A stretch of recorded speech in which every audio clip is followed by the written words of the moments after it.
Welcome to Man Does Tech, where I solve the problems you didn't even know you had. In this video, I will show how to adjust alto car headlights. Start by parking 25 feet from a flat wall on level ground and mark the center lines of both headlamp beams with tape. Check tire pressure and remove heavy cargo so the car sits at normal ride height. Turn on the low beams and note where the brightest part of each beam hits the wall before making adjustments. Locate the vertical and horizontal adjustment screws on the headlight housing under the hood, using the manual if needed. Remove any trim or covers that block access and keep the hardware in a safe spot.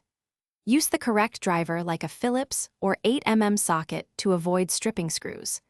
Work methodically on one side at a time and gently test each turn to observe beam movement on the wall before proceeding further. Begin with the horizontal screw to bring the beam toward the tape center line, then use the vertical screw to set the top cutoff at the lower tape mark.